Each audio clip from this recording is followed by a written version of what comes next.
Big boss 7 season విజేత పల్లవి ప్రశాంత్ను పోలీసులు arrest చేశారు.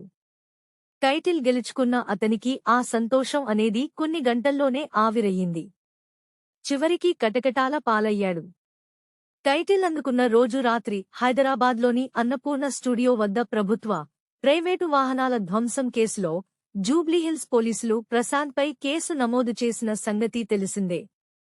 ఈ మేరకు బుధవారం అతడి స్వగ్రామం కొలుగూరులో అరెస్టు చేసి హైదరాబాద్ జూబ్లీహిల్స్ పోలీస్ స్టేషన్కు తరలించినట్లు సమాచారం. అసలేం జరిగిందంటే, బిగ్ బాస్ ఫైనల్స్ నేపథ్యంలో ఆదివారం రాత్రి హైదరాబాద్లోని అన్నపూర్ణ స్టూడియోస్ వద్ద తీవ్ర ఉద్రిక్తత చోటు చేసుకుంది. అన్నపూర్ణ స్టూడియోస్ వద్దకు చేరుకున్న పల్లవి ప్రశాంత్, అమర్దీప్ అభిమానుల మధ్య వాగ్వాదం జరిగింది. టైటిల్ విజేతగా నిలిచిన ప్రశాంత్ స్టూడియోస్ నుంచి బయటకు రాగా అభిమానులు ఘన స్వాగతం పలికారు. అయితే అదే సమయంలో రన్నరప్గా నిలిచిన అమర్దీప్ సైతం బయటకు రావడంతో ఇరువురి అభిమానుల మధ్య వాగ్వాదం జరిగింది. ఈ క్రమంలో కొందరు అమర్దీప్ కారుపై రాళ్లు విసిరేందుకు యత్నించారు. మరో పోటీదారు అశ్విని కారు అద్దాలను పగలగొట్టారు.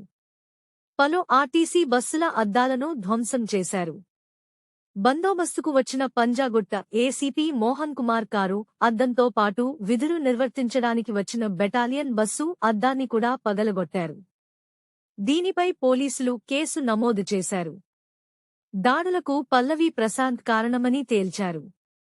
ఈ కేసులో ఒకటిగా పల్లవి ప్రశాంత్ను చేర్చగా, ఎరెండుగా అతడి సోదరుడు మనోహర్ను, ఎమూడుగా అతడి స్నేహితుడు వినయ్ను చేర్చారు.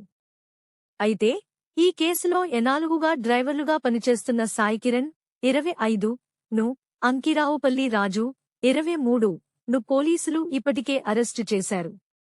తాజాగా పల్లవి ప్రశాంత్, అతడి సోదరుడిని అదుపులోకి తీసుకున్నారు.